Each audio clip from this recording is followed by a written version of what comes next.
देवियों एवं सज्जनों, आज इस वीडियो के माध्यम से हम गुरु तत्व के ऊपर थोड़ा बताना चाहते हैं आप लोगों को कि गुरु किसे कहते हैं, गुरु जीवन में क्यों आवश्यक है। जन्म से लेकर मृत्यु पर्यंत तक हमारे जीवन में कदम कदम पर हमें गुरु की आवश्यकता होती है। गुरु यानी मार्गदर्शक, गुरु यानी पथ प्रदर्शक, गुरु यानी शिक्षक, गुरु यानी कुछ लोग उसे उस्ताद भी कहते हैं। जैसा कि आप जानते हैं और नहीं जानते हैं तो जान लीजिए, गुरु दो शब्द से बनता है। इसमें दो शब्द हैं, गु और रू। गु का अर्थ होता है अंधकार और रू का अर्थ होता है उसे मिटाना, उसे समाप्त करना, टू एबॉलिश, टू फिनिश। अर्थात गुरु उसे कहते हैं जो आपके जीवन से अंधकार रूपी, अज्ञान रूपी बुराई को समाप्त कर दे और ज्ञान के प्रकाश से आलोकित कर दे। अंधकार को मिटा देने वाला और आपके जीवन में प्रकाश का आलोकन करने वाला, प्रकाश का अभिसिंचन करने वाला तत्व गुरु कहलाता है। बच्चा जन्म लेता है, इस संसार में आता है और जन्म लेते ही, संसार में आते ही उसकी पहली गुरु, उसकी पहली शिक्षिका, उसका पहला मार्गदर्शक कौन होता है? माता होती है।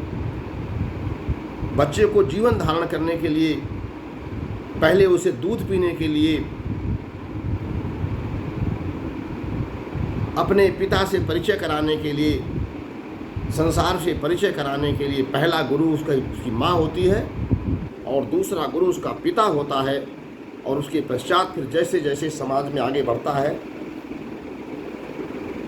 जैसे जैसे उसको मार्गदर्शन करने वाले लोग मिलते हैं, वैसे गुरु बनते जाते हैं। गुरु एक नहीं अनेक हो सकते हैं। जो भी आपको ज्ञान देता है, जो भी आपको अंधकार से प्रकाश की ओर ले आता है, जो भी आपको सच्चे असत्य से सत्य की ओर ले आता है, अस्तो माँ सद्गमय, तमसो माँ ज्योतिर्गमय, मृत्योर माँ अमृतम गमय, जो अमृतत्व की ओर ले जाता है, जो प्रकाश की ओर ले जाता है, जो अज्ञान से, तमस से ज्योति की ओर प्रकाश को ले आता है, वह सभी आपके गुरु हो सकते हैं। तो पहली गुरु माता, दूसरा गुरु पिता और तीसरा गुरु जब हम स्कूल में एडमिशन लेते हैं, तो हमारा शिक्षक होता है, या स्कूल में एडमिशन नहीं तो मार्ग में जहाँ भी मार्गदर्शक, जो भी हमारा मार्गदर्शन करता है, वो हमारा गुरु कहलाता है।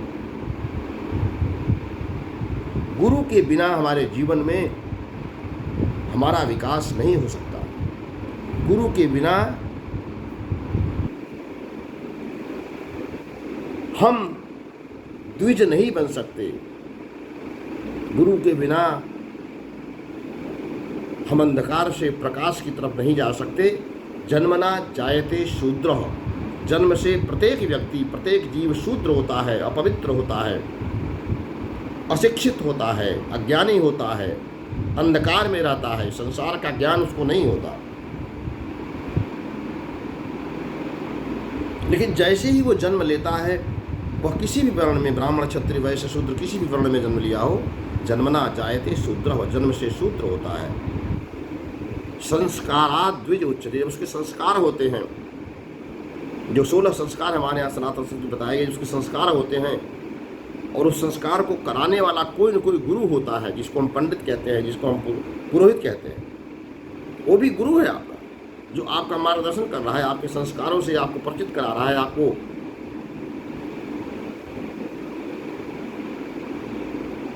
शूद्र से द्विजत्व की ओर ले जा रहा है, वो आपका गुरु ही है। तो गुरु के बिना इस समाज में, इस संसार में हमारी मुक्ति नहीं है।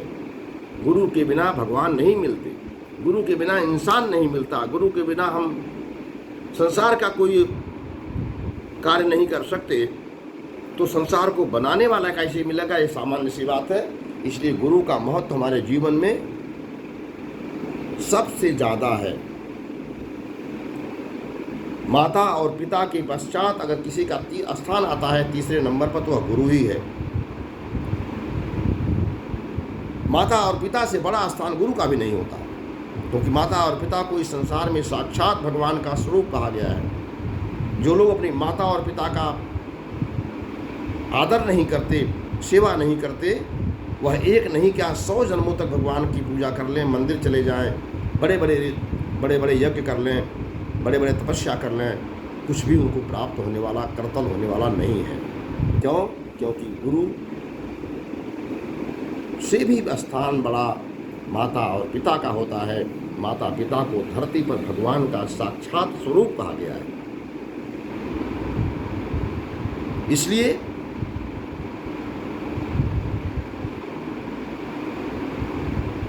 इसीलिए तुलसीदास जी अपने रामचरितमानस को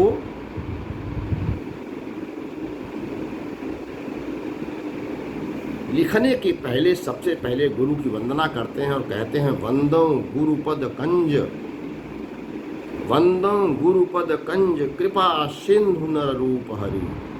मैं अपने उस गुरु के उस चरण कमल की वंदना करता हूँ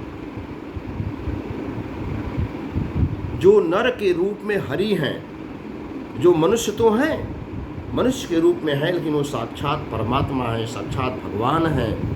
ऐसे अपने उस भगवान स्वरूप अपने गुरु के चरण कमल की मैं वंदना करता हूँ, जो कृपा सिंधु हैं, जो कृपा के सागर हैं।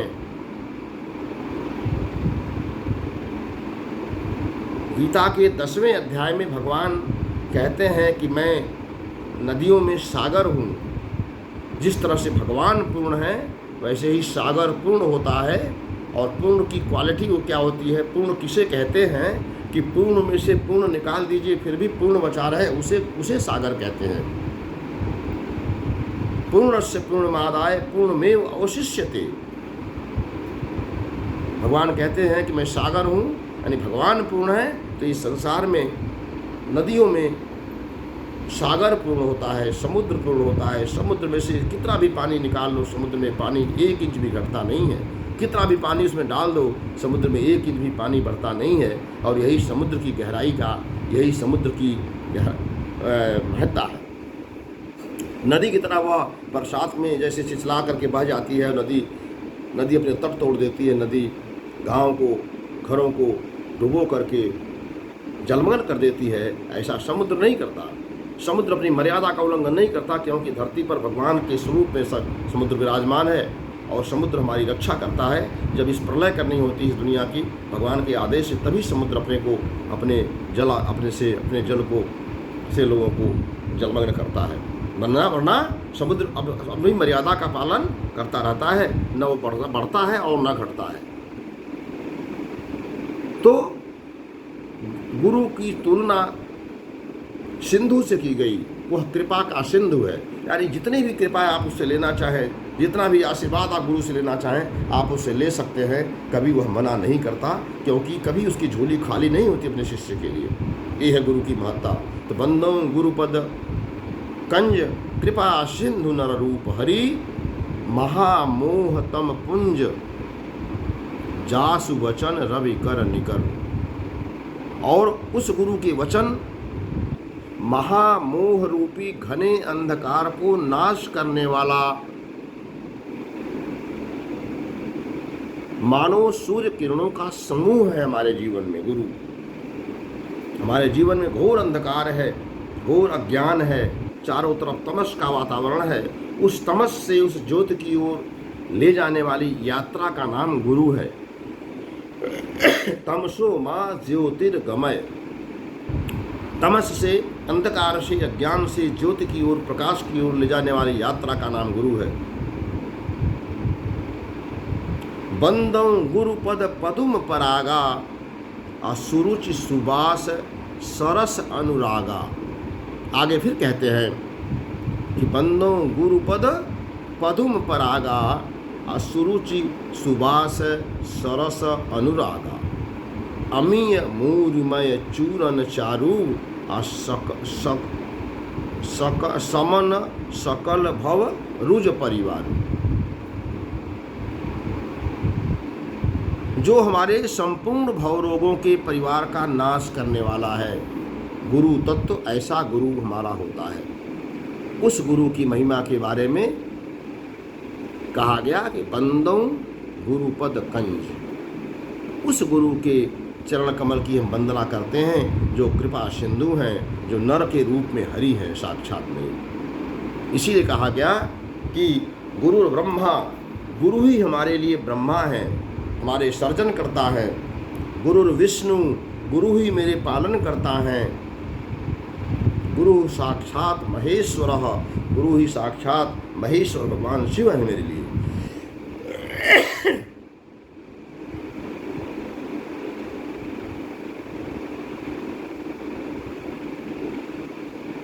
गुरुर्ब्रह्मा गुरुर्विष्णु गुरुर्देवो महेश्वर, गुरु साक्षात परब्रह्म। गुरु हमारे लिए साक्षात परब्रह्म परमात्मा नारायण हैं। तस्मै श्री गुरुवे नमः। ऐसे उस गुरु के चरणों में हम वंदना करते हैं। गुरु गोविंद दो ऊ खड़े। गुरु एक तरफ गुरु और एक तरफ गोविंद दोनों खड़े हैं मेरे सामने। प्रश्न उठता है कि हम पहले किसकी वंदना करें? तो कहा गया कि गुरु गोविंद दो ऊ खड़े, काके लागू पाए। किसके पांव लगूं मैं पहले? तो कहा गया कि बलिहारी गुरु आपने गोविंद दियो बताए। तो पहले हमें गुरु की वंदना करनी है, पहले हमें गुरु का चरण स्पर्श करना है, पहले हमें गुरु को प्रणाम करना है, फिर भगवान को प्रणाम करना है। क्यों? कि उस गुरु ने ही हमको उस गोविंद के बारे में बताया। उस गुरु की बलिहारी है, उस गुरु का हमारे ऊपर श्रेष्ठ ज़्यादा हमारे ऊपर उपकार है। हम ज़्यादा उसके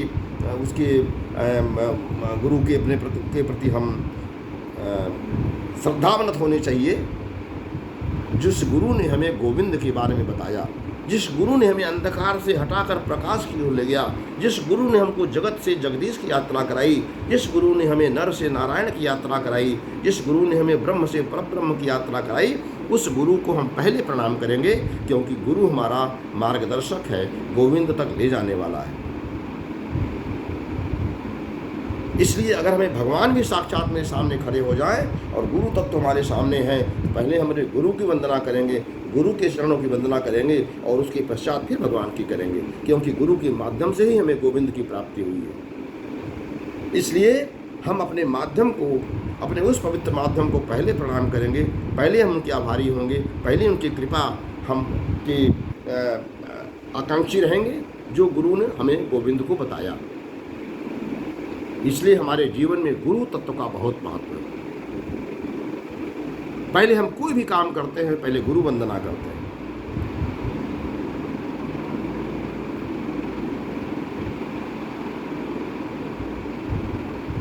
आज की बात में बस इतना ही। यदि आपको हमारा वीडियो अच्छा लगता हो तो इसे लाइक करें, शेयर करें और हमारे YouTube चैनल गोपाल माधव दास को सब्सक्राइब करें। हरे कृष्णा हरे कृष्णा हरे कृष्णा।